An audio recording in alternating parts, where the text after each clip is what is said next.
I'm the Fletch back here. Just wanted to take a minute with you guys to put out a public service announcement, if you will. I've been playing a lot of Pokemon Go lately, and I've actually noticed this firsthand as well. Please do not Pokemon Go and cross the street in any way. Like, just keep an eye on your surroundings like it tells you at the beginning.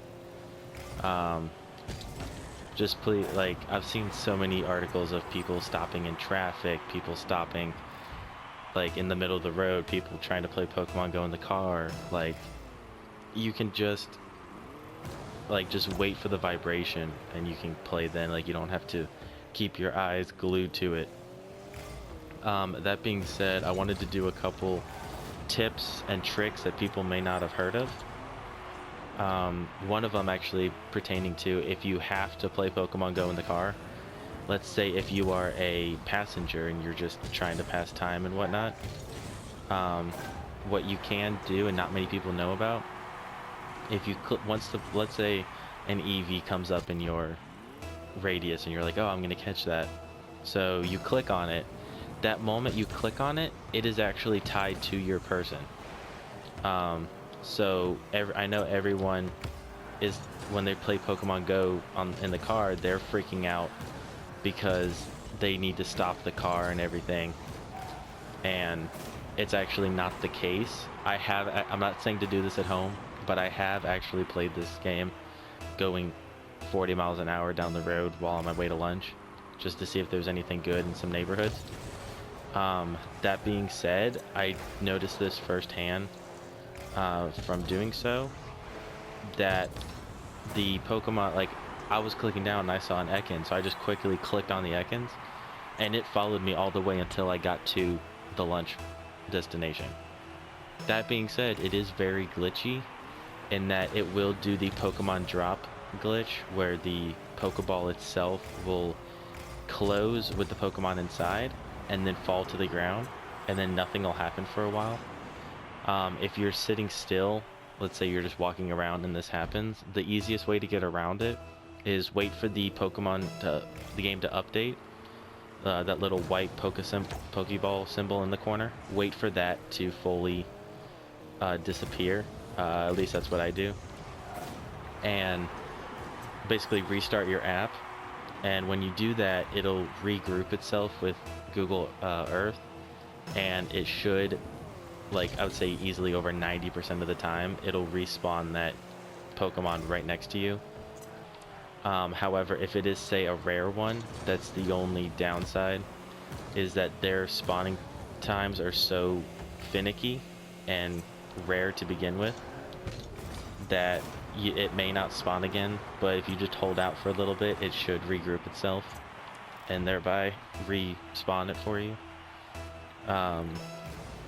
Another thing is, people say, like, oh, I've actually had a couple of my friends tell me that, man, like, these Pokeballs can get kind of expensive because you can easily burn through 100 Pokeballs in less than a day.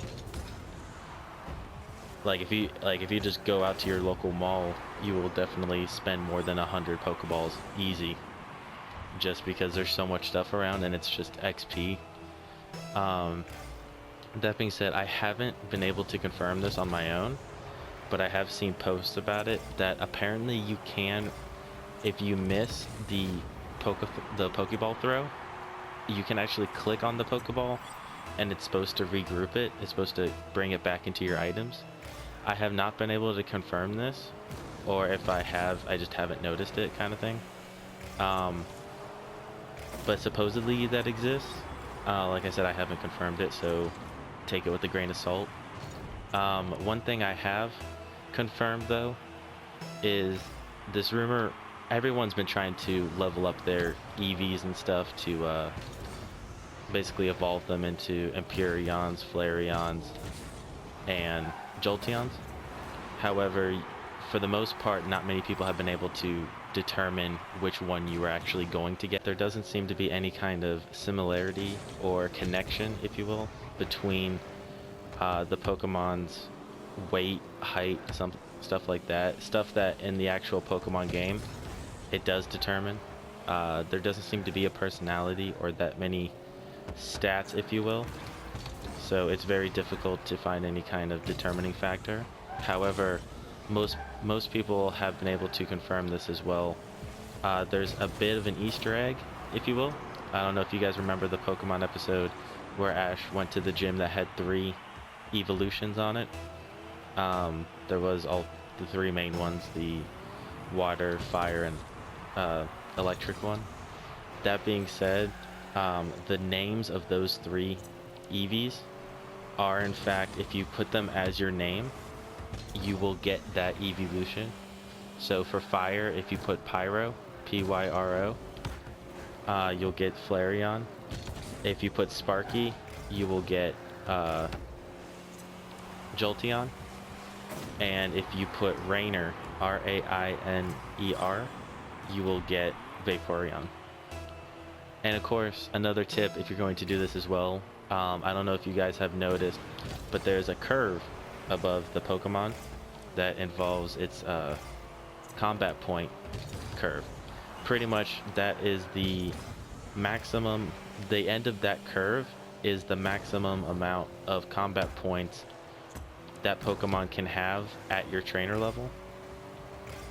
So what you really need to do if you want to get, say, a very high, this is how you find that people have 1300 level Snorlaxes and whatnot.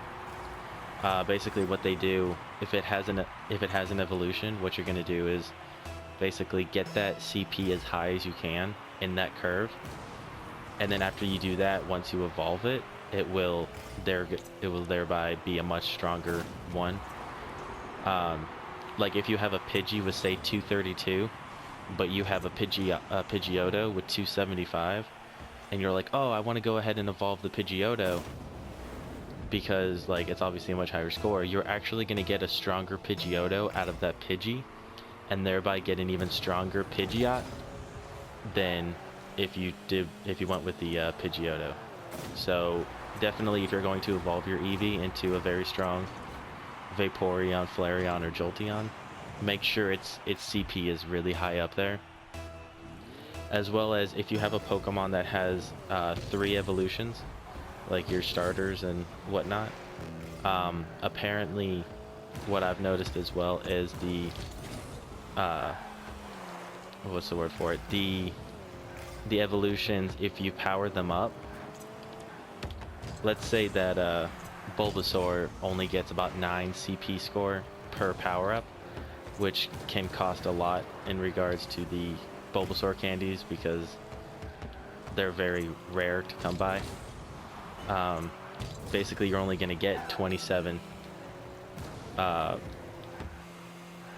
of it, because if, like, let's say you only got 3 Bulbasaur candies, you're only going to be able to do it you're only going to get about 9 each time. However, Ivysaur, what I've noticed is that he has approximately, I think, about 20 something per candy. And same thing, I'm assuming it's even better, if you will, for Venusaur and whatnot. So, as I guess another tip is that you can actually get Pikachu as a starter. It obviously sucks because most of us have already started. We're already level 10, 12, 15. I've even seen some 20s and stuff around. But pretty much what you do is at the beginning, you walk out of the circle with the 3 starters and let them regroup on you. And then if you do it a couple times, supposedly Pikachu will spawn on you. And it is actually one of the choice of starters. So obviously it's a very weak Pikachu, but seeing as how this game does not have any really powerful electric types right now, it can be very good to have one to start off with, just to have it, because you're always gonna need an electric type. And another thing I have noticed, I guess one of the final tips and tricks, if you will, the trick for to level up very quickly, you can throw a curveball when you catch the Pokemon. Basically what you do is you put your finger on the Pokeball and you spin it around in a circle, and what it'll do is it'll start spinning itself, and then once you throw it, it'll curve, And if you can catch the Pokeball with that, the Pokemon with that, you can get 500 additional experience. Considering that a nice throw, I believe, only gets you 10 extra experience, and that the great and excellent throws, I think great only gets you 20, and I believe excellent gets you 100.